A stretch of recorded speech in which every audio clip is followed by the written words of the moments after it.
Mike, it has been fascinating to watch not just the most powerful nations getting together in Hangzhou, but also some of the rising ones as well. Michelle, that's true. Some of that, of course, done by design. Here in Hangzhou, for example, China invited the leaders of countries like Chad, Kazakhstan, Laos, Singapore, and Thailand. Now, we've seen many leaders and delegations all around town. In fact, Ban Ki-moon passed me a couple of times yesterday, including right outside here, the broadcast center overlooking West Lake.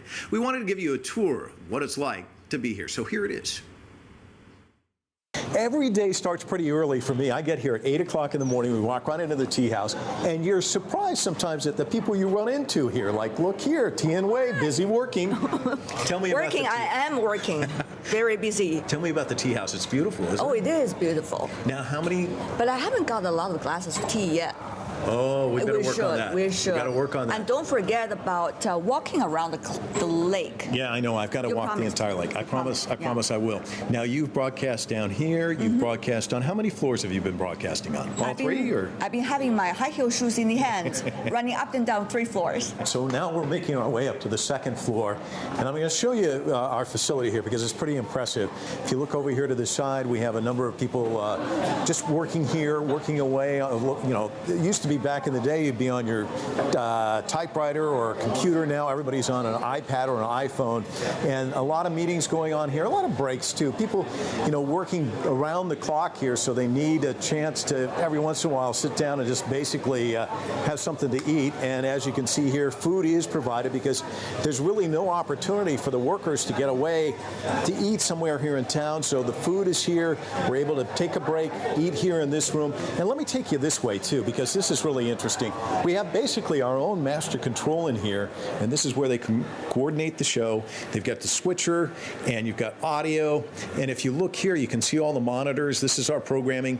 And again, we have so many facilities and so many studios that we actually have more than one master control area. This is our outdoor studio, and in the evenings, a lot of times it's nice out here. It gets a little cooler, and as you can imagine, just the majestic backdrop. This is all lit up there on the hills and everything. It's just a beautiful visual. So we broadcast here from the evening. Now it's time to go up to the 3rd. Okay, so we're up here on the 3rd floor, and I've got to kind of talk a little quietly because I'm going to let you in on a little secret. Here at night, as I was mentioning, on the 2nd floor, it's just a spectacular view.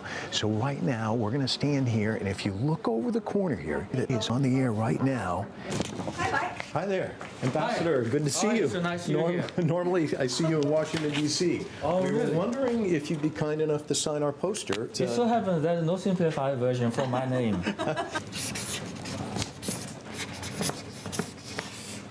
Thank you very much. Well, as I said, you know, it starts early and we go late into the evening. But, you know, when you think about it, it's really worth it because we're talking to a global audience and we're telling them about the importance of what's happening here in Hangzhou, this G20 summit. So here is our poster, and as you know, the ambassador has signed it. It's a beautiful poster that shows, of course, the headquarters in Beijing. We've got the names of all the people that have worked on this show. Clearly, there's so much teamwork that goes into an event like this, but they've been kind enough to allow me to be the last person to sign the poster. So here goes, and I can't thank the folks here in Hangzhou enough for all their work. You look at all these names. Those are the unsung heroes, the producers, the technicians, the writers, the bosses, the people who make sure that the trains run on time. They've all put in so much time and effort here in Hangzhou, and I want to thank them and, of course, the team back in Washington because, as you know, Michelle, our coworkers there work very, very hard every day as well, and that's why the programs have been so successful here from Hangzhou. Absolutely a team effort, though, Mike. I did notice you're the only one not to sign your name in Mandarin, but it does look like you're having a lot of fun. The team here certainly missing you, and they've put out a bunch of requests for you. Some people want tea, some others want some Westlake souvenirs. I hear there's very good shopping on Hefeng Street. So as we're closing down here, tell us what it's been like in Hangzhou. Well, I can tell you there hasn't been a lot of time for shopping, so hopefully I can get some of those items. Excuse. But I'd say it's bookended by M&M, Marco Polo and Jack Ma. The past, beautiful. The present, very vibrant and alive. Michelle?